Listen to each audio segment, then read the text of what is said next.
अच्छा, अब हम लोग डिफरेंट आगे पढ़ते हैं कि अब हमें ये पता चल गया कि हमारे पास अगर कोई रिजल्ट आ गया तो हमें स्क्रीन पे कैसे शो करवाना है। अब प्रोग्रामिंग लैंग्वेजेस क्यों यूज हो रही हैं? वो यूज हो रही हैं डिफरेंट प्रोग्राम बनाने के लिए, प्रोग्राम में लॉजिक ऐड करने के लिए, सॉफ्टवेयर के अंदर फंक्शनैलिटी इंटरेक्टिविटी ऐड करने के लिए, या जावास्क्रिप्ट क्यों बनी थी? इंटरेक्टिविटी ऐड करने के लिए। अब ये क्यों ऐड हो रहा है, या ये क्या कर रहा है? जावास्क्रिप्ट ने क्या ऐड किया हमारी वेबसाइट्स में? उसने ऐड किया कि जब आप लोग कोई वीडियो देख रहे हो यूट्यूब पे, तो लाइक के ऊपर क्लिक करो तो सबसे पहले तो एक एनिमेशन पॉपअप हो, जिस उसके बाद वो ब्लैक था और वो वाइट हो जाए। जो लाइक वाला बटन है पहले अनफिल्ड था, फिर फिल हो जाए। फिर उसके बाद क्या हो, जो उसका लाइक काउंट था, अगर 100 लाइक थे तो 101 हो जाए। अगर आपने कमेंट किया है तो कमेंट काउंट भी बढ़े। तो इस तरह की चीजें फंक्शनैलिटी ऐड करने के लिए प्रोग्रामिंग लैंग्वेजेस को बनाया गया या जावास्क्रिप्ट को बनाया गया। अब जब हम लोग एडिशन कर रहे हैं, डिलीशन मतलब जैसे अभी हम लोगों ने किया ना, ऐड कर दिया उसके अंदर एक नंबर, लाइक्स काउंट के अंदर एक नंबर ऐड कर दिया, या कमेंट काउंट के नंबर में एक ऐड कर दिया। जब इस तरह हमें एडिशन, सब्ट्रैक्शन, मल्टीप्लिकेशन या डिवीजन करनी है ना, तो हमें बहुत ज़्यादा फास्ट कंप्यूटेशन की ज़रूरत पड़ती है। अब उस फास्ट कंप्यूटेशन के लिए हमारे पास जो डाटा है वो ऑब्वियसली बात है उसके ऊपर कंप्यूटेशन करनी है। अब वो डाटा स्टोर होता है दो जगह, एक परमानेंट स्टोरेज में,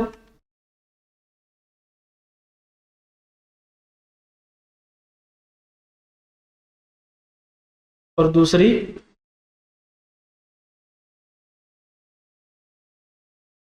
स्टोरेज।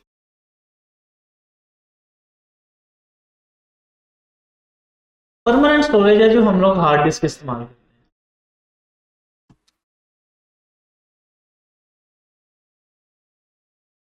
जो हमारी हार्ड है 1 टेराबाइट की, 500 GB की, ये परमानेंट स्टोरेज।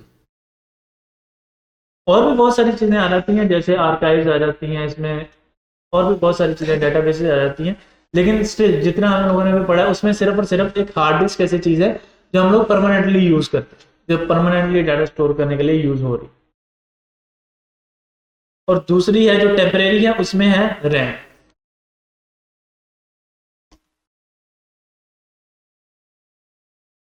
जिसे हम सादा जुबान में, टेक्निकल लैंग्वेज में सिर्फ मेमोरी भी बोलते हैं। फ़ोन लेने जाए उसमें भी हम लोग यही दो चीज़ें देखते हैं कि भाई रैम कितनी है और हार्ड कितनी है, या रैम रोम कितनी है, और बाकी और भी चीज़ें फ़ोन में आती हैं, लेकिन मेन जो अभी हमारा कंसर्न है वो यही है। लैपटॉप में भी हम लोग देखते हैं कि रैम और हार्ड कितनी लगवानी है। अच्छा, हार्ड की आगे डिफरेंट टाइप्स आ गई हैं, अब एस एस डी है, एच डी डी है, एन वी एम ई है, M2 साटा है। तो वो मैं यहाँ पे लिख देता हूँ। सबसे पहले जो आई थी वो थी H D D, hard disk drive.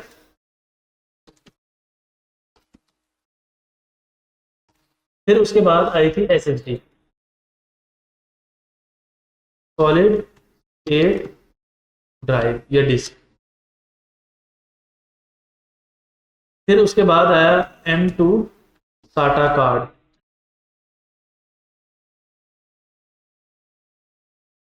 और अब है NVM।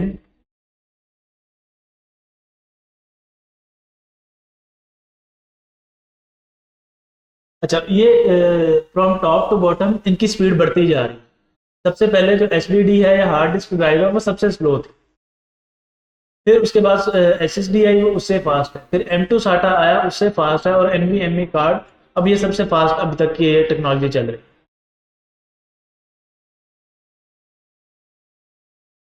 लेकिन still RAM is faster than hard disk. के रैम आज भी फास्ट है NVMe कार्ड से या परमानेंट स्टोरेज। अब एक तो उसमें सबसे पहला जो है वो है कि जी वो टेम्परेरी डाटा स्टोर करती है, तो इसलिए भी वो थोड़ी फास्ट है, क्योंकि परमानेंट डाटा स्टोर करने में थोड़ा सी कंप्यूट कंज्यूम होगी और टेम्परेरी में इतनी कंप्यूट कंज्यूम नहीं होती। और भी बहुत सारे रीजन हैं जो हार्डवेयर वालों को जानना जरूरी है। अभी के लिए हमें जानना जरूरी नहीं कि और क्या क्या रीजन है, अभी के लिए हमारा ये जानना जरूरी है कि इनमें से फास्टर कौन सा। इसमें से ज्यादा फास्ट है रैम, इसलिए रैम ज्यादा एक्सपेंसिव भी है हार्ड की निस्बत। और जितने में मेरे ख्याल 500 GB हार्ड आती है, उतने में 16 GB रैम आती है तकरीबन, तो थोड़ा बहुत डिफरेंस होता है। और इसी तरह RAM is much more expensive, इसीलिए जब हम लोग फ़ोन ले रहे हैं, लैपटॉप ले रहे हैं, तो उसकी जो कन्फिग्रेशन होती है वो होती है 6 128 6 256। यानी अगर हम लोग देखें तो 6 128, तो वो 10 टाइम से भी ज़्यादा है, बल्कि 20 टाइम से भी ज़्यादा है। इसी तरह अगर हम लोग देखें, सबसे पहले शुरू हुआ था 232 से, उसमें भी 10 गुना से ज़्यादा, 15 गुना से ज़्यादा। तो इतनी डिफरेंस होता है हमारी रैम में और हार्ड में। हम लोग रैम ज़्यादा भी ले सकते हैं, वो ज़्यादा क्यों नहीं लेते, क्योंकि ये कॉस्टली, बहुत ज़्यादा कॉस्टली। अगर हम लोग कहीं इसको इंटरनेट पे चेक भी कर लें,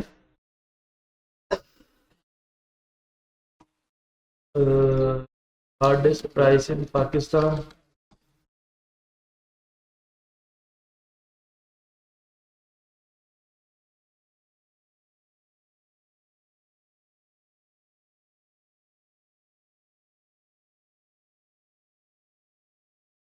और ये आ रही है,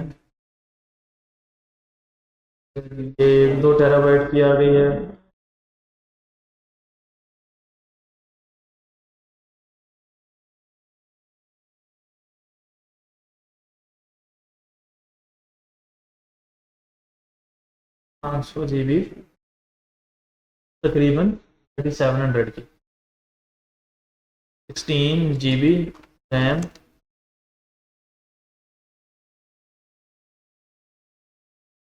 तो यहाँ से हम कंपैरिजन कर सकते हैं कि भाई हम लोग रैम ज़्यादा क्यों नहीं ले रहे और हार्ड ही ज़्यादा क्यों ले रहे। हाँ, क्योंकि अगर हम लोग रैम लेने जाएंगे तो वो बहुत कॉस्टली पड़ जाए। तो जैसे यहाँ पे हम लोगों ने देखा है कि अगर हम लोग 1 TB की भी लेते हैं तो वो 7,000 की है। 1 TB मतलब 1024 GB। और 16 GB रैम लेते हैं, वो इससे भी महंगी है, वो 10,000 की है। तो इसलिए हम लोग हमारे सिस्टम्स में या जो भी डिवाइस हम लोग यूज़ करते हैं, उसमें रैम थोड़ी होती है, हार्ड ज़्यादा होती है। अब रैम के फायदे क्या है कि एक तो ये फास्ट है,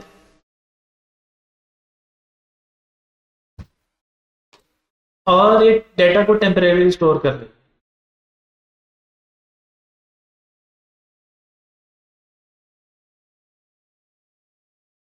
टेम्परेरी स्टोर करने का मतलब है कि भाई जैसे ही मैं कंप्यूटर को रीस्टार्ट करूंगा या शट डाउन करूंगा, वो डाटा डिलीट हो जाएगा, वो डाटा सेव नहीं रहे।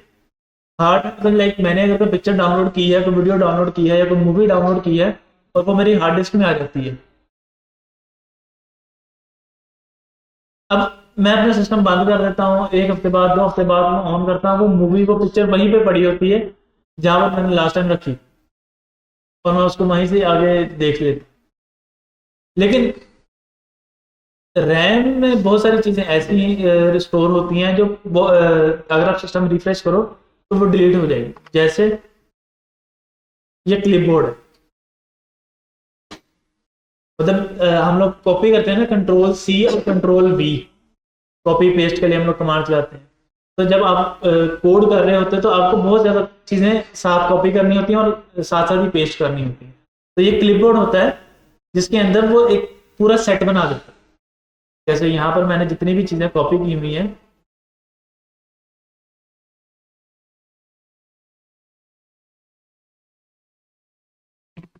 अच्छा यहाँ पर मैंने जितनी भी चीज़ें कॉपी की हुई हैं वो ये लिस्ट में आ रही है। डिव का टैग है, ये एक डिव का एंडिंग टैग है, या एक मैप कंडीशन लगा, मैप की लूप लगाई हुई है, इंपोर्ट किया हुआ है, सो ऑन चीज़। तो ये अगर मैं सिस्टम रीस्टार्ट करूंगा तो ये चीज़ें डिलीट हो जाएंगी। क्यों? क्योंकि ये रैम में स्टोर्ड। इसी तरह जितना डाटा मेरा रैम में स्टोर होगा वो सिस्टम के रीस्टार्ट पर डिलीट हो जाए। लेकिन चूंकि फास्ट है इसलिए हम लोग कंप्यूटेशन में इसी को यूज करते हैं, ताकि 2+2 करना है तो हम लोग इसको क्विकली यूज कर रिस्पॉन्स शो कर सकें। अब हम लोग ये नहीं चाहते कि भाई 2+2 करना है तो पहले वो डाटा परमानेंट स्टोरेज में जाके सेव हो, क्योंकि अगर डाटा सेव नहीं हो रहा तो वो 2+2 भी नहीं होगा। वो सेव हो, फिर उसको कंप्यूट हो, और जब तक रिस्पॉन्स आए उसको 1 मिनट लगे। और एज कम्पेयर टू रैम चंद एक मिली सेकंड में हो जाएगा काम। जैसे अगर हमें कोई फाइल ही ओपन करनी है तो वो फाइल ओपन करने में बहुत टाइम लग जाता है। अच्छा, अब रैम फास्ट है, टेम्परेरी डाटा स्टोर करते ही है, तो हम लोगों ने देख लिया। अब रैम का थोड़ा सा स्ट्रक्चर देखते हैं।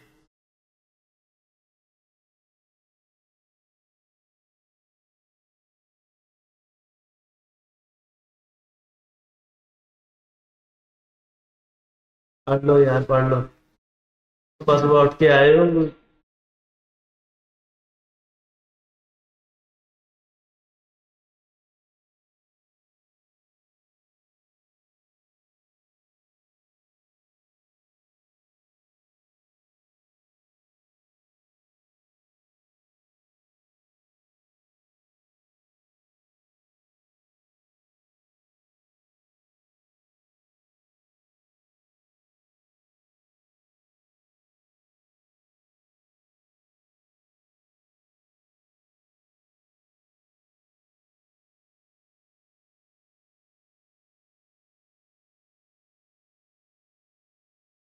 कुछ ऐसा स्ट्रक्चर होता है रैम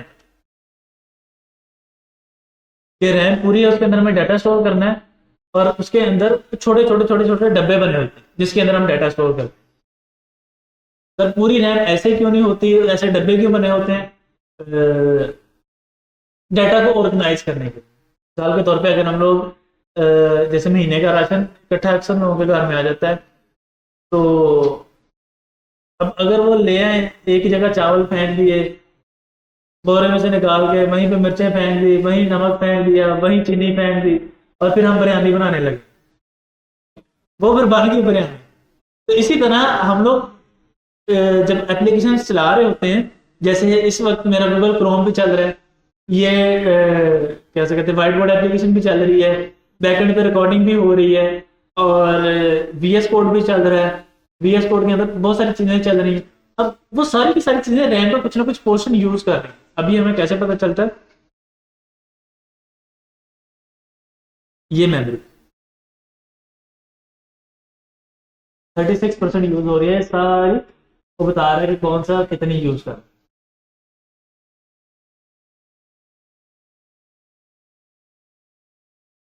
तो अब हम चाहते हैं कि भाई हर एप्लीकेशन अलग अलग अलग यूज करे, या अगर हर एप्लीकेशन के अंदर भी कोई डिफरेंट सब पोर्शन चल रहे हैं तो वो अलग अलग है। तो उन चीजों को ऑर्गेनाइज करके रखने के लिए रैम में डब्बे बने कि भाई वेरिएबल आएगा वो इसमें जगह रिजर्व कर लेगा, एंड सो ऑन। अच्छा, रैम की फुल फॉर्म है रैंडम एक्सेस मेमोरी।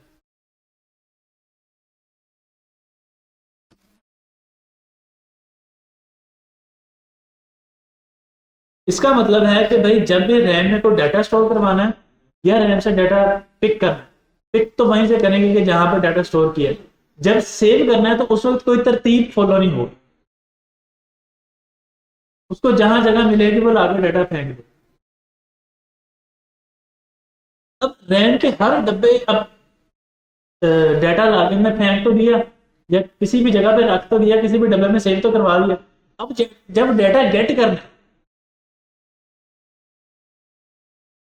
तो उसके लिए हमें डब्बे का पता होना चाहिए। तो कोई ना कोई निशानी रखनी पड़ेगी। अब वो निशानी रखने के लिए हम या ये कह सकते हैं,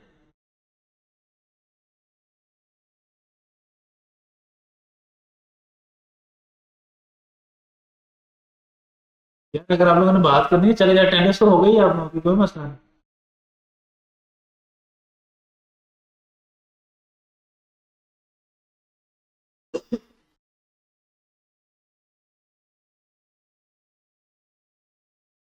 अच्छा, अब या तो है कि हम कहें कि जी तीसरी रो में दूसरी, या दूसरी रो में तीसरी, एंड सो ऑन। और इसी तरह डिफरेंट डिफरेंट चीजें कि क्या करना है क्या नहीं करना। तो अब जब साइंटिस्ट ने बनाया तो उन्होंने क्या किया कि इसको कुछ ना कुछ नंबर असाइन कर दिए, 1 2 से लेकर एंड सो ऑन, इंडेक्स कह लें या एक वैल्यू असाइन कर दी, जिसे हेक्स कोड में असाइन 6 डिजिट की थी, और हेक्स कोड में असाइन की, और वो कुछ होती है X0183A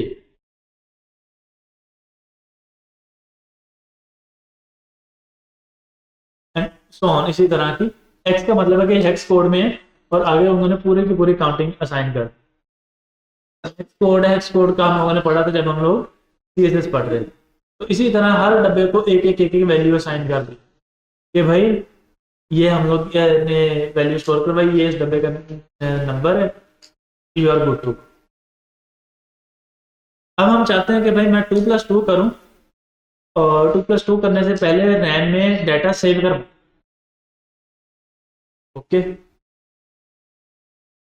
तो रैम में डाटा सेव करवाने के लिए सबसे पहले तो हमें अपनी प्रोग्रामिंग लैंग्वेज को बताना पड़ेगा कि भाई अब मैं जो रैम को डाटा सेव करवाने के लिए काम है वो करने लगा। तो वो बताने के लिए जो एक कीवर्ड है, जो एक रिजर्व वर्ड का एक कीवर्ड का मतलब है कि वो जब प्रोग्रामर प्रोग्रामिंग लैंग्वेज बना रहा था उसने फिक्स कर दिया कि ये वाला लफ्ज इसी काम के लिए। अब वायर का मतलब क्या है कि भाई रैम में जाके एक डब्बा रिजर्व कर लो या एक जगह रिजर्व कर लो, मुझे वैल्यू स्टोर करवानी।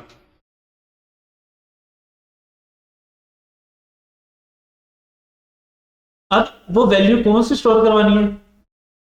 फॉर एग्जाम्पल मैं कहता हूँ कि भाई मुझे स्टोर करवाना है, एज स्टोर करवा ली मैंने 20 में। अब वैर का मतलब था कि भाई रैम में जाओ जगह रिजर्व करो, उसने जगह डब्बा रिजर्व कर लिया और 21 वैल्यू उसके अंदर स्टोर हो गई। अब हम लोगों ने देखा कि रैम में डब्बे हैं और रैम के एक असूल है कि भाई वो रैंडमली डाटा स्टोर करता है, उसकी कोई सीक्वेंस नहीं है कि भाई पहले डब्बे में होगा या दूसरे वाले में होगा दरमियान वाले में होगा, तो जहां जगह मिलेगी वो स्टोर कर देगा। हो सकता है कि उसको पहले डब्बे में जगह मिले, हो सकता है उसे 5वें में मिले, हो सकता है उसे 15वें में मिले, हो सकता है उसको बिल्कुल सेंटर में मिले या एंड में मिले, जहां मिलेगी उसे स्टोर कर दे। अब उसने डाटा स्टोर कर दिया। फॉर एग्जाम्पल इस डब्बे में स्टोर किया 20 में।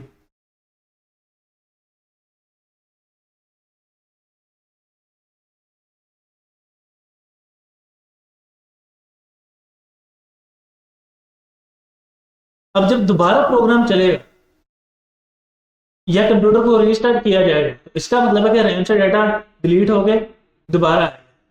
क्या दोबारा इसी डब्बे में आएगा? रैंडम। अगली दफा यहां पे भी आ सकता है, उससे अगली दफा यहां पर भी आ सकता है, उससे अगली दफा यहां पर भी आ सकता है, किसी भी डब्बे में जा सकता है। अब जब किसी भी डब्बे में जा सकता है तो हम कोड कैसे याद करें? क्योंकि हमें तो कोड याद करना है अगर मुझे वो वैल्यू गेट करनी है। मिसाल के तौर पे अगर मेरे किसी वेरिएबल में स्टोर है मेरी एज, मैं चाहता हूँ कि भाई एक फिक्स डेट को उसके अंदर एक ऐड हो जाए, यानी 21 और 22 हो जाए,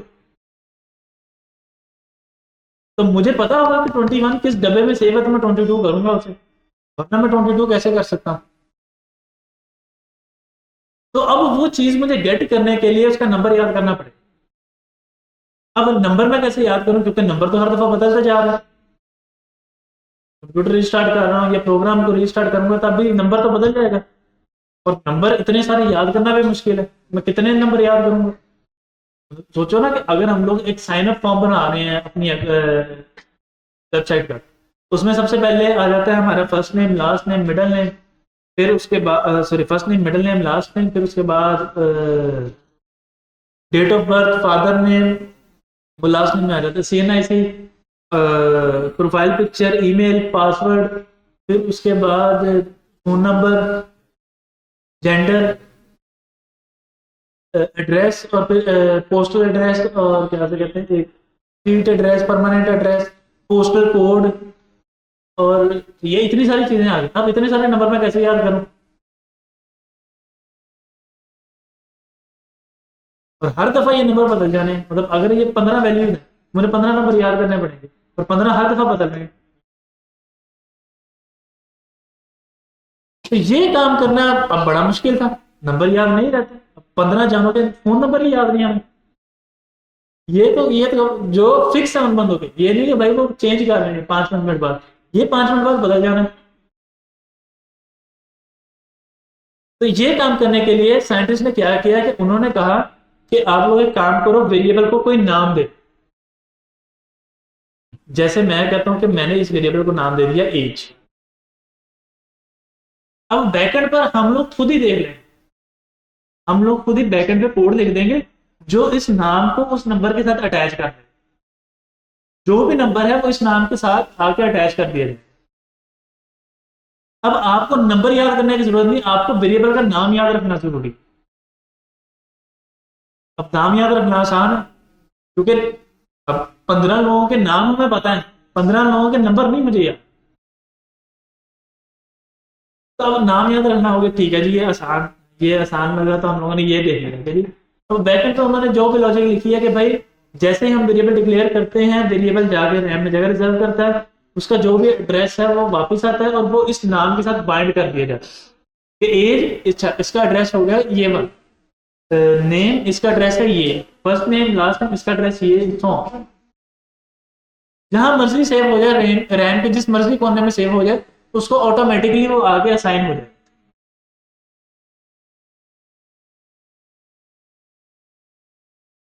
अब मसला आ गया कि भाई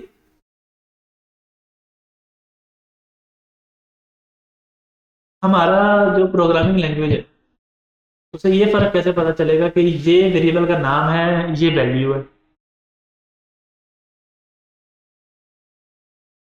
तो अब उन्होंने इसका सोल्यूशन निकाला है कि दोनों के दरमियान में इक्वल टू लगा।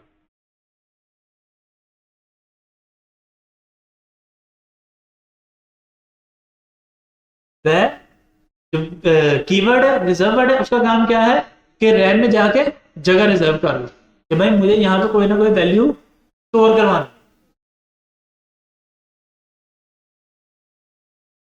फिर उसके बाद हम लोगों ने एक स्पेस दी है, वो स्पेस क्यों दी है, ताकि हम अपनी प्रोग्रामिंग लैंग्वेज को बता सकें कि भाई ये वैर था, कीवर्ड था, इस स्पेस के बाद जो नाम जो चीज आ रही है वो इस वेरिएबल का नाम है जिसके साथ तुमने लगाकर वो नंबर बाइंड कर, जहां पर जिस डब्बे में जाके हमारी वैल्यू स्टोर हुई।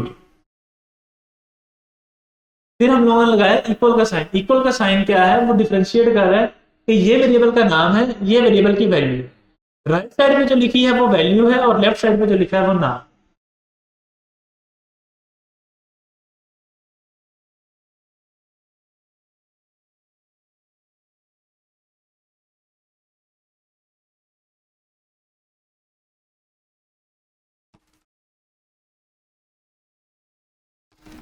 First name is equal to, अब ये किसी और डब्बे में जाके फर्स्ट नेम सेव हो जाएगा। अब हालांकि ये दोनों एक साथ ही मैंने बनाए, यानी कि एक 7 लाइन पे दूसरा 8 लाइन पे, लेकिन फिर भी ये दोनों साथ साथ वाले डब्बों में नहीं है, रैंडम। आ भी सकते हैं, ये नहीं कि आएंगे ही नहीं, आ भी सकते हैं और नहीं भी, लेकिन मोस्ट ऑफ द केसेस में नहीं आते। रैंडम है तो रैंडम बैठे हैं तो रैंडम सात जगह आ भी सकती है और नहीं भी।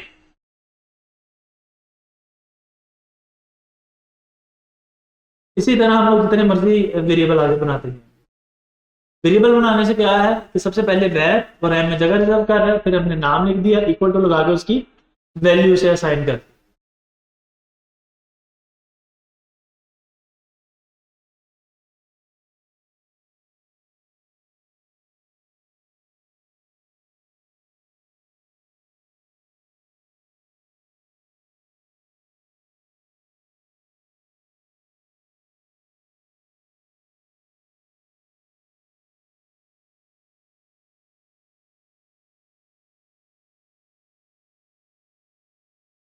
अच्छा, अब अगर मुझे इसकी आउटपुट देखनी है तो आउटपुट देखने के लिए कंसोल डॉट लॉग एज।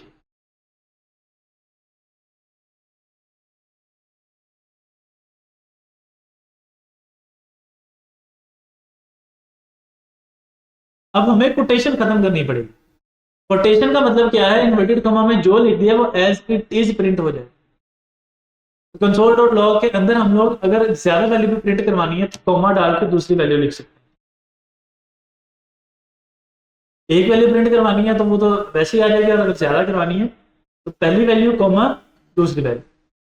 अब दूसरी एज के साथ हमने इन्वर्टेड कॉमा क्यों नहीं लगाया, क्योंकि हम उसे बता रहे हैं कि भाई ये वेरिएबल है, इसके साथ जो रैम का डब्बा बाइंड है उसमें जाओ और उसमें जो वैल्यू स्टोर है वो गेट करके लाओ और वो प्रिंट करवाओ।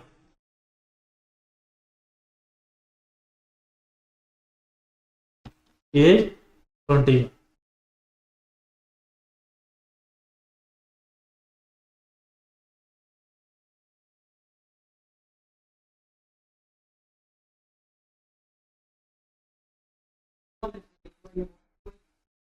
कौन सी?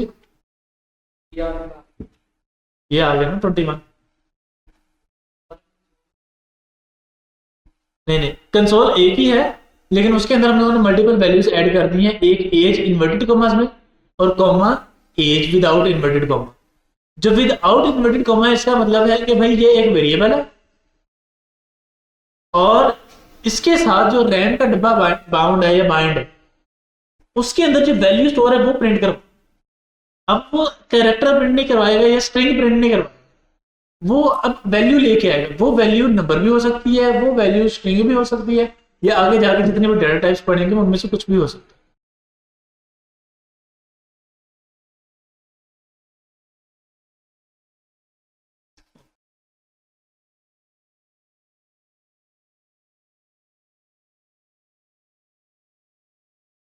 अच्छा, जब हम लोग एप्लीकेशन को चलाते हैं तो एप्लीकेशन चलने में थोड़ा सा टाइम लेती है। अब वो टाइम क्या होता है, वो सबसे पहले तीन तरह के हमारे सिस्टम में मेमोरीज होती हैं, एक कैशे, हार्ड डिस्क और रैम। कैशे वो होती है जो हमारे फ्रीक्वेंटली रनिंग जो प्रोग्राम्स हैं, ये फोल्डर्स हैं वो, या जो रिसेंट फोल्डर हैं उसमें वो स्टोर होती है। हार्ड डिस्क जिसमें हमारा सारा डाटा स्टोर होता है, और रैम जिसमें हमारा वो डाटा स्टोर होता है जो इस वक्त एप्लीकेशन चल रही है और वो डिलीट हो जाता है जैसे हम अपने फ़ोन को या लैपटॉप को रिस्टार्ट करते हैं, बंद करते हैं एप्लीकेशन। तो सबसे पहले हमारा सिस्टम चेक करता है कि कैशे में क्या ये एप्लीकेशन या क्या ये डाटा मौजूद है। अगर कैशे में मौजूद नहीं है तो फिर वो हार्ड डिस्क में चेक करता है। इन दोनों में चेक करने के बाद वो उसको रैम में लोड कर, और रैम में लोड करने के बाद फिर वो एग्जीक्यूट करता है। यानी जितनी भी हमारी एग्जीक्यूशन है वो सारी की सारी रैम में हो रही है। रैम का काम है डाटा को टेम्परेली स्टोर करना और एग्जीक्यूशन परफॉर्म करना।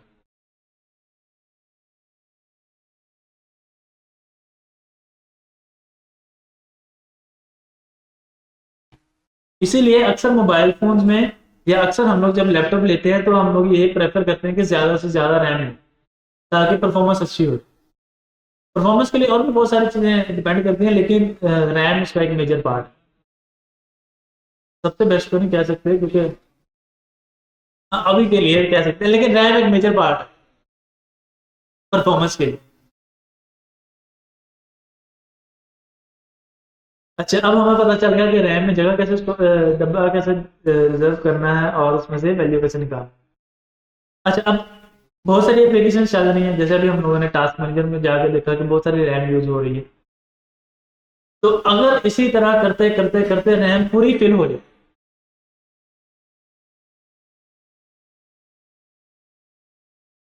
फिर क्या होगा?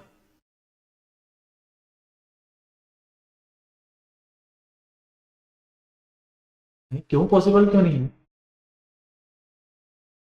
हम्म? अगर अगर ये रैम पूरी फिल हो जाती है तो फिर हैंग हो जाता है हमारा सिस्टम। तो जब जब हमारा सिस्टम हैंग होगा तो उसमें से एक रीजन ये भी हो कि हमारा जो रैम है वो फिल हो गई। अब कोई प्रोग्राम जो पहले चल रहा है वो बंद होगा तो फिर वो चलेगी।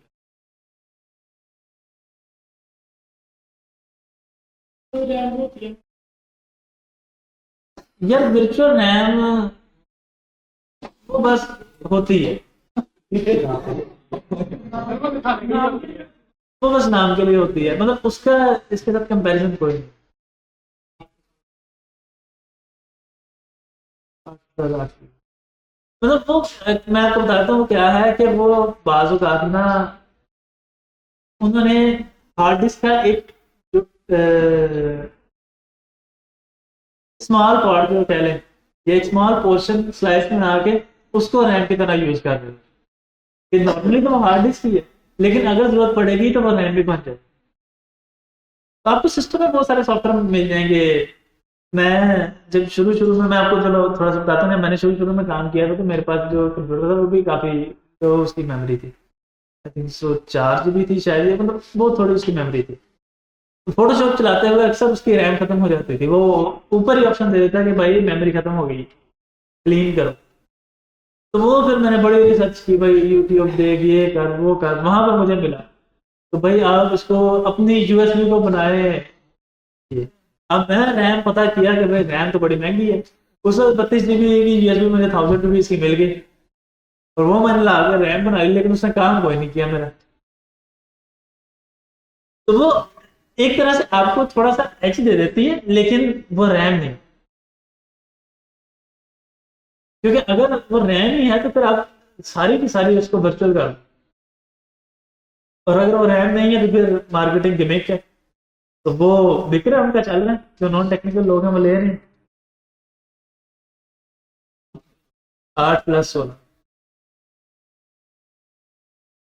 तो बहुत सारे अब आ गई ये चीजें। तो ये अब आप लोगों को देखना, जब आप अपनी कंपनी बनाओगे ब्रांड बनाओगे आप कैसे करते हैं मार्केटिंग। ये आजकल चल रहे हैं ना, अब हमने आपको बता दिया। अच्छा खैर, अब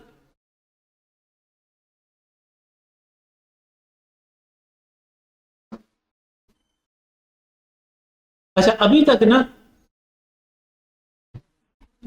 जो हमारा वेरिएबल है उसके अंदर हम लोग जो चाहे डाटा स्टोर करवा देंगे, नंबर चाहेंगे नंबर करवा देंगे, स्ट्रिंग चाहेंगे स्ट्रिंग करवा देंगे, जो भी डाटा स्टोर करवाना चाहेंगे करवा देंगे। जैसे for example where last name, अभी मैंने एक वेरिएबल बना लिया जिसने जाके रैम में जगह रिजर्व कर ली, लेकिन कोई भी डाटा स्टोर नहीं हुआ।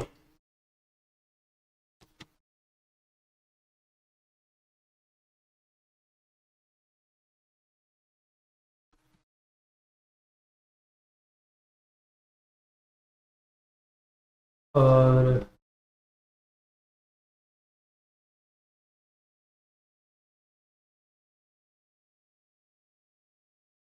अब मैं यहाँ पर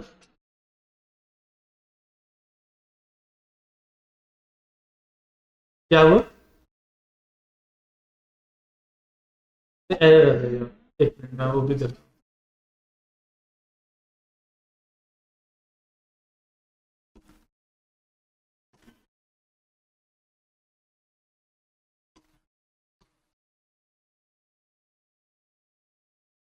अब लास्ट नेम था उसके अंदर एज चली गई है 60, वो प्रिंट भी हो गया, कोई एरर भी नहीं आया। कौन सा कॉमन लगा।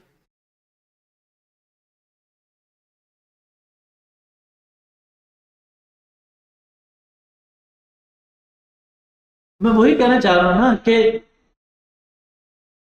जो नेम है वो स्ट्रिंग है, और जो 60 है वो नंबर है। तो मैं स्ट्रिंग में नंबर भी सेव करवा रहा हूँ, नंबर में स्ट्रिंग भी सेव करवा सकता हूँ। अगर मैं यहाँ पे किया तो एक और लाइन में जाके मैं चेंज भी कर दूंगा। तो अब ये मसला है कि अगर मैं किसी से उसका नेम इनपुट ले रहा हूँ, वो वहां पे अपना CNS दे दे, या अगर मैं कहीं कैलकुलेशन परफॉर्म कर रहा हूँ वहां पर कोई मसला बन जाए।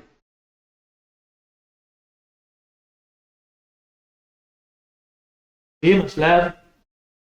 इस मसले को हल करने के लिए टाइपस्क्रिप्ट ने हमें डेटा टाइप्स दी, क्योंकि यहाँ तक अभी तक जितना हम लोगों ने पढ़े हैं जावास्क्रिप्ट ही थी। टाइपस्क्रिप्ट ने हम लोगों ने दी है एक फंक्शनैलिटी, वो है टाइप्स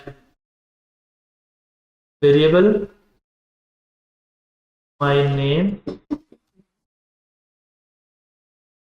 कॉलन और आगे डाटा टाइप। डाटा टाइप अभी तक हम लोगों ने पढ़ी है दो, स्ट्रिंग नंबर। अभी के लिए माय नेम स्ट्रिंग, और अब अगर मैं यहाँ पर भी लिख देता हूँ आगे रेड लाइन, तो आज हमारा पहला एरर आया हमारे program. Type number is not assignable to type string.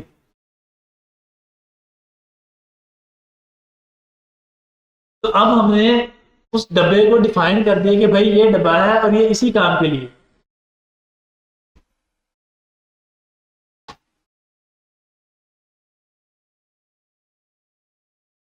इसमें स्ट्रिंग ही आएगी, ये डब्बा है इसमें यही चीजें आएंगी।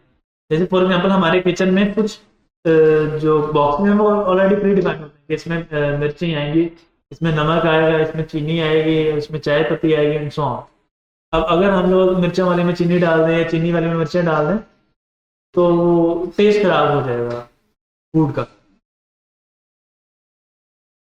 तो हम लोग ये काम नहीं करते। या अगर हम लोगों ने एक बोतल साइड पे रखी होती है अक्सर, जिसमें हम लोग पेट्रोल लेके आते हैं कि खुदा ना खास्ता कहीं बाइक में पेट्रोल खत्म हो जाए या इमरजेंसी हो, तो हम वो बोतल, अब उसमें कोई बंदा डाल के पानी नहीं पीता क्योंकि एरर आने के चांसेस होते हैं। तो इसी तरह यहाँ पर भी हमारे प्रोग्राम में एरर आने के चांसेस है या प्रोग्राम क्रैश होने के चांसेस है। जैसे बंदा वहां पे क्रैश हो जाता है, यहाँ पे प्रोग्राम भी क्रैश हो जाता है। तो इस प्रोग्राम को क्रैश होने से बचाने के लिए स्ट्रिंग में स्ट्रिंग और डेटा टाइप्स हमने इंट्रोड्यूस करवाई। ये जावास्क्रिप्ट में नहीं थी, ये हमें एक अप मिला है टाइपस्क्रिप्ट। इसीलिए जब हम लोग इसको अगर हम लोग देखें, वैसे तो हम लोग जावास्क्रिप्ट की फाइल ओपन ही नहीं करेंगे, लेकिन इसे समझने के लिए हम लोग कर रहे हैं। तो माय नेम के साथ कोई डाटा टाइप नहीं है।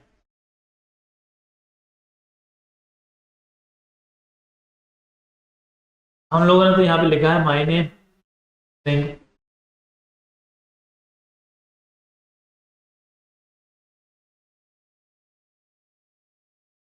वो इसको ओके कह रहे हैं, ओके तो ठीक है। अच्छा अब अगर हम लोग,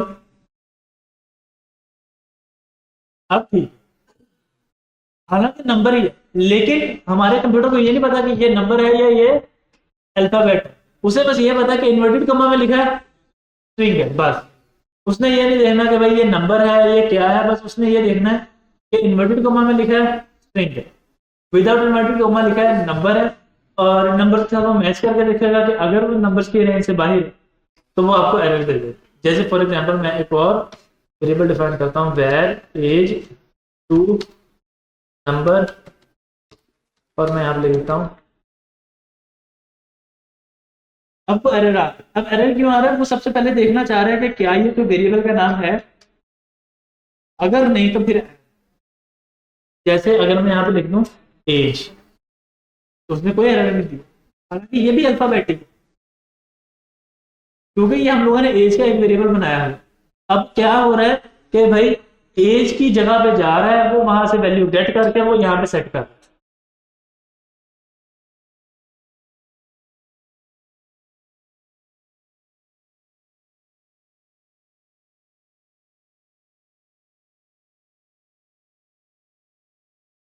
ये वाला वेरिएबल, ये वाले वेरिएबल की वैल्यू को ला के यहाँ पे सेट किया जाता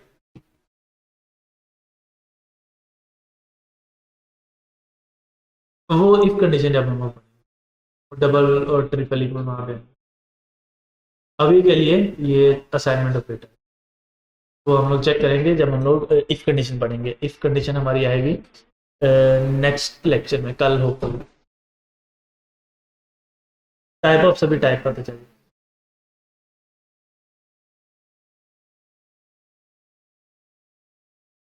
अच्छा जी, अब यहाँ तक तो हो गया। अब जो हमारा काम था जी, थोड़ी सी और दर्शक चीजें पढ़ लेते हैं।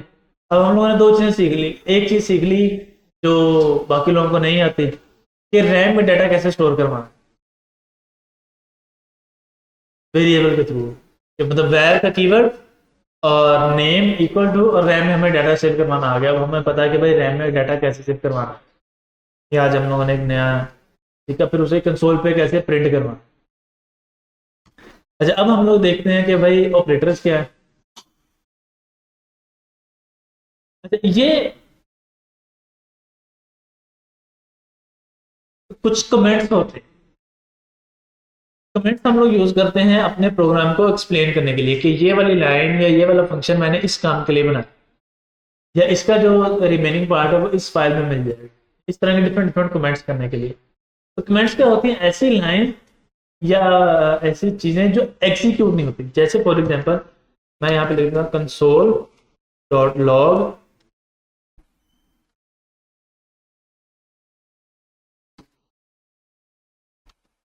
सेव, तो वो एग्जीक्यूट नहीं होगा। क्यों? क्योंकि वो एक कमेंट है।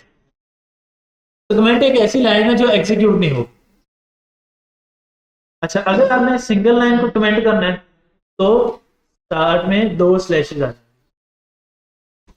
और अगर हमने क्या नाम है, ज्यादा लाइनों को करना है तो हम लोग करेंगे स्टैटिक। अब जितनी लाइनें भी इसके दरमियान में आ जाएंगी वो सारी की सारी comment.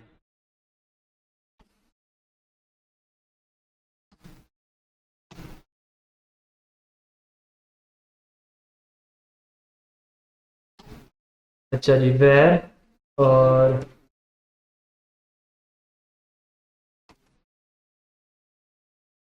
Password is equal to,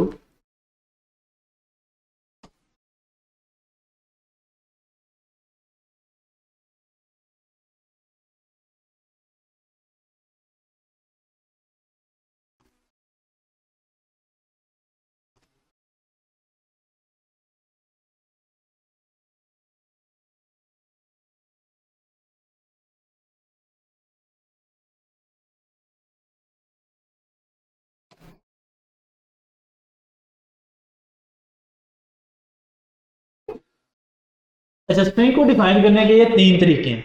हम लोग स्ट्रिंग को सिंगल इन्वर्टेड कॉमा से भी डिफाइन कर सकते हैं, डबल इन्वर्टेड कॉमा से भी डिफाइन कर सकते हैं, और बैक टिक्स। ये बैक टिक्स आपको मिलेंगे जो टॉप लेफ्ट कॉर्नर है कीबोर्ड का, एस्केप की जहाँ पे होती है ESC, उसके बिल्कुल नीचे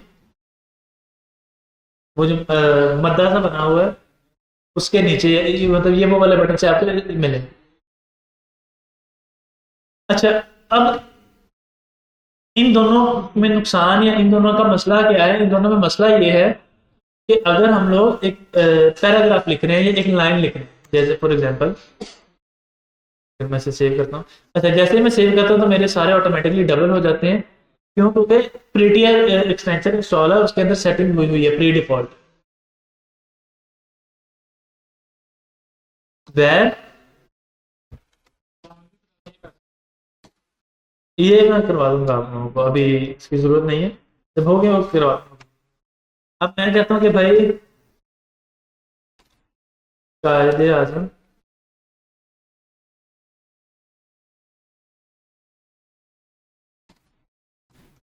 सेट दैट कॉमा, अब चूंकि किसी की कोटेशन है तो डबल इन्वर्टेड कॉमास में आते हैं, इंग्लिश का रूल है।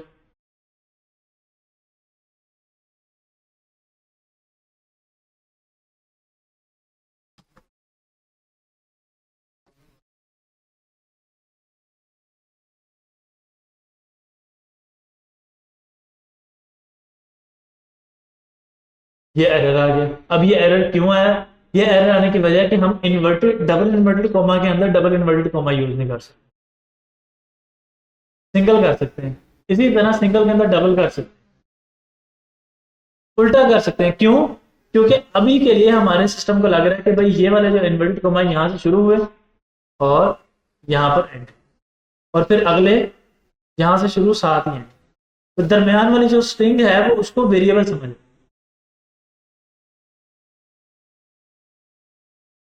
तो अब अगर हमें करना है तो हम लगाएंगे सिंगल और सिंगल। इसी तरह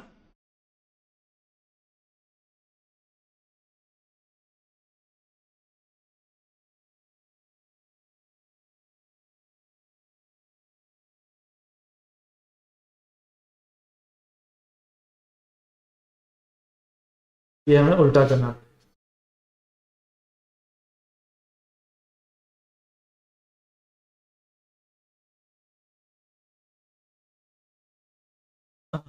इसीलिए थर्ड ऑप्शन बनाया है ना। तीन ऑप्शन है वो किसी वजह से होंगे ना। सबसे पहले सिंगल था, फिर डबल, मतलब सिंगल के अंदर हम डबल लगा सकते हैं, डबल के अंदर सिंगल लगा सकते हैं, डबल के अंदर डबल नहीं, सिंगल के अंदर सिंगल। लेकिन जो बैक टिक्स वाला ऑप्शन है उसमें दोनों लग सकते हैं, ताकि अगर हम कहीं ऐसे लिख रहे हैं, कोई ऐसी चीज लिख रहे हैं तो कोई प्रॉब्लम। हाँ बन। और अब हम लोग चाहे इसमें सिंगल भी लगा। क्या चीज? वो भी इस्तेमाल किए जा सकते हैं।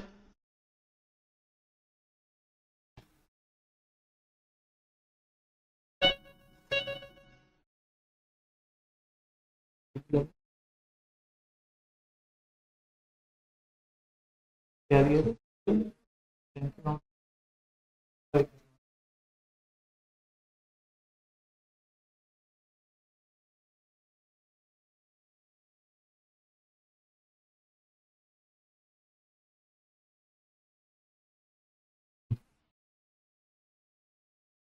अच्छा, हम लोग जो आपने बोला है कि कुछ स्पेशल कैरेक्टर भी आते हैं स्ट्रिंग में, वो भी मैं आप लोगों को लगा के दिखा देता हूँ, वो स्पेशल कैरेक्टर क्या है और वो कैसे काम करते हैं। वो यूज नहीं कर सकते, वो भी यूज कर सकते हैं, लेकिन अगर मैं किसी कोई एक एप्लीकेशन बना रहा हूँ, जैसे वर्चुअल यूनिवर्सिटी की एप्लीकेशन है जो वो ऑनलाइन एग्जाम लेते हैं, और वो कहते हैं कि भाई एक ऐसे लिखो 20 मार्क्स का, तो आप उसमें सिंगल इन्वर्टेड कॉमा भी और डबल इन्वर्टेड कॉमा भी यूज करने की जरूरत पड़ सकती है। अब जो बंदा बीएस इंग्लिश कर रहा है उसे नहीं पता कि भाई प्रोग्रामिंग लैंग्वेज में वो स्पेशल कैरेक्टर्स कैसे ऐड करें। तो उन मसलों से बचने के लिए फिर हम लोग ये वाला बैकटिक्स यूज, क्योंकि हम तो वो यूज कर सकते हैं। जैसे अभी इनका क्वेश्चन था कि सर हम लोग, अगर मुझे कोई स्पेशल काम करना है तो हम कैसे करेंगे। जैसे अगर मैं कहता हूँ कि भाई ये मैंने एंटर करके नेक्स्ट लाइन पे कर दिया, लेकिन अगर मैं इसकी आउटपुट देखूं, सोल डॉट लॉग और कोड 3, यहाँ पर ये आ गई है, और कोड 2 भी देखे तो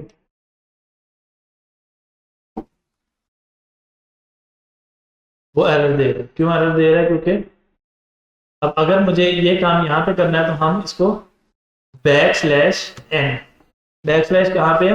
एंटर के बिल्कुल ऊपर जो बटन है उसके ऊपर ये बैक स्लैश। तो अब ये न्यू लाइन में आ गया। अब मैं चाहता हूँ भाई वर्क वर्क के पीछे थोड़ी सी स्पेस हो, तो वो डालने के लिए बैक स्लैश टी, तो एक टैब स्पेस आ जाएगी। तो इसी तरह अगर मुझे इन्वर्टेड कॉमास के अंदर इन्वर्टेड कॉमा लिखना है तो बैक स्लैश इन्वर्टेड कॉमा, या इस तरह के हम लोग यूज कर सकते हैं जो इनका क्वेश्चन था। लेकिन अब प्रॉब्लम ये है कि अगर मैं किसी यूजर से इनपुट ले, किसी यूजर को कहता हूँ कि भाई ये तुम्हारा कल एग्जाम है, तुम ऐसे लिखो, यहाँ पे कायदे आजम के लिखो, माइस ऐसे कोई भी ऐसे लिखो। अब वो ऐसे लिख रहे हैं, उसे नहीं पता कि भाई बैक स्लैश एन कहाँ पर आना है, बैक स्लैश टी कहाँ पर। उसको तो अपना नॉर्मल ही याद है, जैसे वो वर्ड में टाइप कर रहे हैं। तो वो उन चीजों से बचने के लिए फिर हम लोगों को बैक स्लैश या जैसे कहते हैं बैक टिक्स यूज करने पड़ते हैं। जैसे यहाँ पर मैंने अभी बैक टिक लगा के एंटर किया है, तो वहां पर मेरे पास ये शो हो जाए ऑटोमेटिक। मैंने एंटर किया, वहां पे मैंने ऊपर तो यहाँ पे मैंने दोनों लगाए हैं। नीचे कैसे किया? नीचे सिंपल एंटर प्रेस किया एंड पुट टू को, बैक टिक्स के अंदर एंटर प्रेस किया एंड पुट टू। तो अब इन चीजों से बचने के लिए कि भाई यूजर का मसला ना हो, यूजर का एक्सपीरियंस सही रहे, इसलिए हम लोग बैक टिक्स यूज करते हैं। अगर हम कोई एप्लीकेशन बना रहे हैं जहाँ पे हमने अपनी के लिए लिखना है तो हम बैक स्लैश वाला भी यूज कर सकते हैं।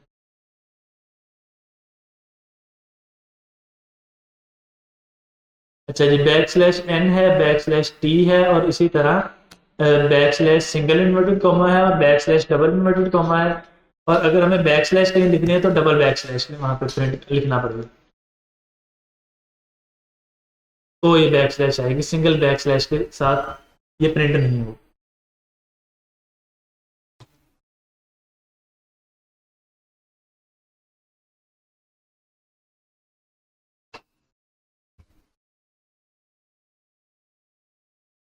यहाँ तक क्लियर है? स्ट्रिंग में डाटा कैसे स्टोर हो रहा है और नंबर सॉरी रैम में डाटा कैसे स्टोर हो रहा है, स्ट्रिंग क्या है, स्ट्रिंग के आगे कितनी टाइप। अच्छा, डिफरेंट प्रोग्रामिंग लैंग्वेज में नंबर के भी डिफरेंट टाइप्स, जैसे पॉइंट वाले नंबर हैं या इंटीजर्स हैं, तो डिफरेंट प्रोग्रामिंग लैंग्वेज में उसकी भी डिफरेंट टाइप्स हैं, फ्लोट या इंटीजर बोलते हैं, लेकिन टाइपस्क्रिप्ट में एक ही डाटा टाइप है नंबर, उसी के साथ सारी चीजें डील कर। अब हम लोग पढ़ते हैं ऑपरेटर्स।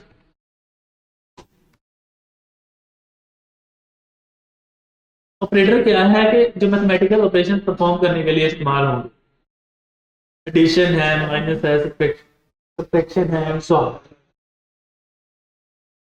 सबसे पहला जो हम लोगों ने ऑपरेटर पढ़ा वो है असाइनमेंट ऑपरेटर।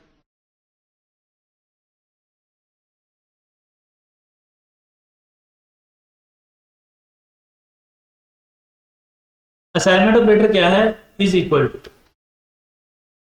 कि अगर हमें कोई वेरिएबल में कोई वैल्यू असाइन करनी है तो उसके लिए सिंपल इक्वल टू लगाएंगे और वो असाइनमेंट ऑपरेटर।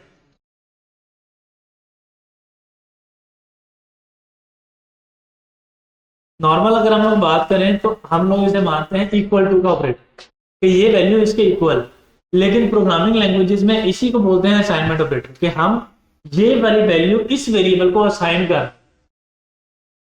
जैसे हम लोग अगर देखें तो ये वाली स्ट्रिंग इस वाले डब्बे को असाइन कर कि भाई इसमें जाके सेव हो,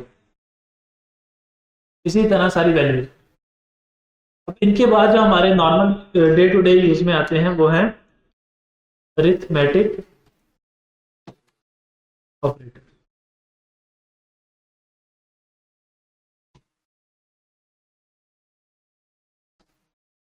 प्लस,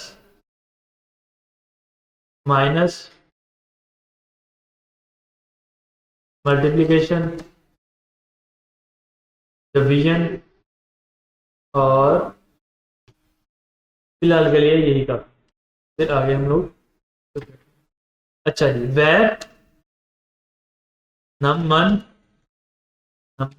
इज इक्वल टू कोई भी नंबर ले लेते, let's say 10,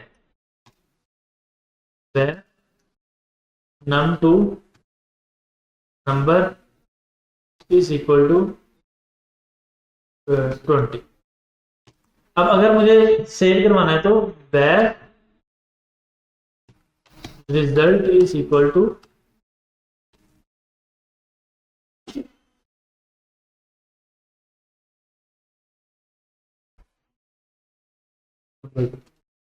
console dot log और रिजल्ट।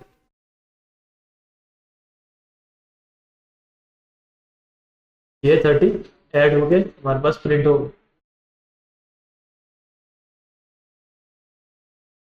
इसी तरह अगर मुझे करवाना है तो माइनस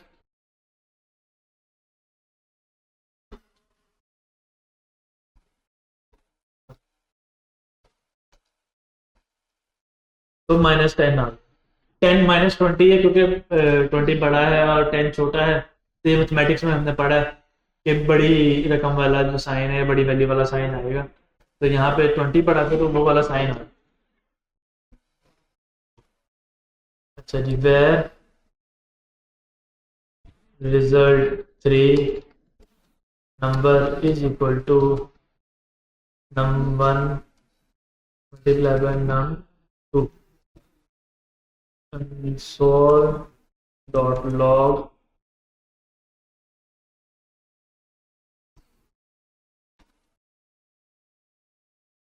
टू 20 मल्टीप्लाई बाय 10 200। उसके बाद रह गए डिवीजन, और हम लोग डिवीजन कर लेते हैं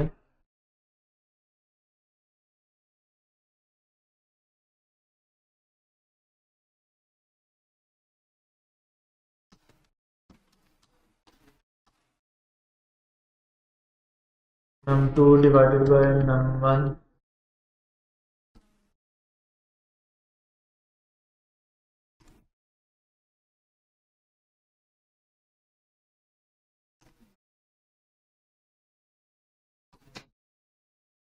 और 20 डिवाइडेड बाय 10 2 आ। तो ये तो हमारे बेसिक अरिथमेटिक ऑपरेटर्स थे और हमें पता चल गया कि भाई ये कैसे काम कर।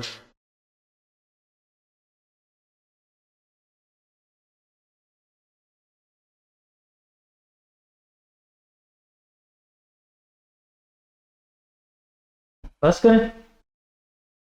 चलें ठीक है जी, बस कर देते हैं। एक लास्ट चीज जो ऑपरेटर सही है, ये ऑपरेटर, हाँ ऑपरेटर्स को हम लोग आगे डिस्कस कर लेते हैं ना, ऑपरेटर्स ही हम लोगों ने डिस्कस करने हैं ऑपरेटर में। ये ऑपरेटर्स किस सीक्वेंस में फॉलो हो, जैसे अभी तो हमारे पास एक एक ऑपरेटर आ रहा है ना, एक में प्लस कर लिया, एक में माइनस कर लिया, एक में डिवीजन कर लिया, एक में मल्टीप्लिकेशन कर लिया। तो जो मैथ का रूल है, ये पढ़ने वाले बच्चे माशाल्लाह, डी मैथ,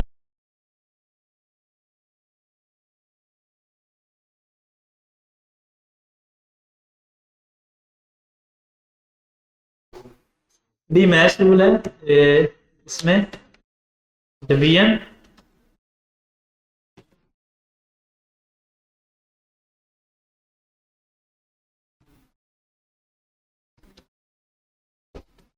सब्ट्रैक्शन, तो इस तरह से ये वाला फॉलो होगा।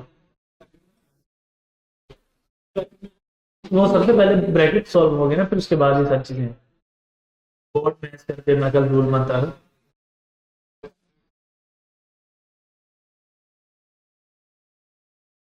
तो ये रूल है, सबसे पहले ब्रैकेट सॉल्व होंगी, डिवीजन, मल्टीप्लिकेशन, एडिशन और सब्ट्रैक्शन। फिर यहाँ तक क्लियर है?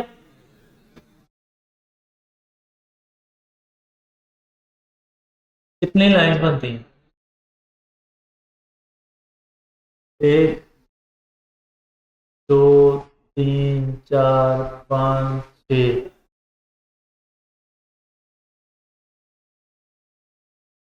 सात, आठ, आठ हैं तकरीबन।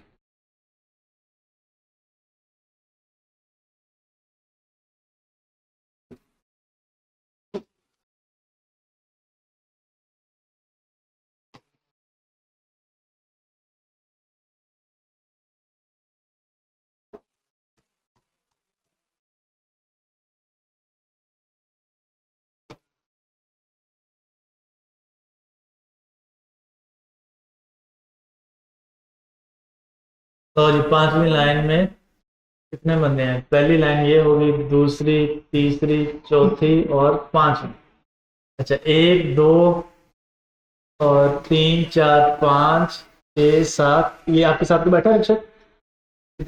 नहीं, आठ, नौ, दस। अच्छा जी, फाइव लाइन और राइट साइड से शुरू करेंगे counting, one two and so.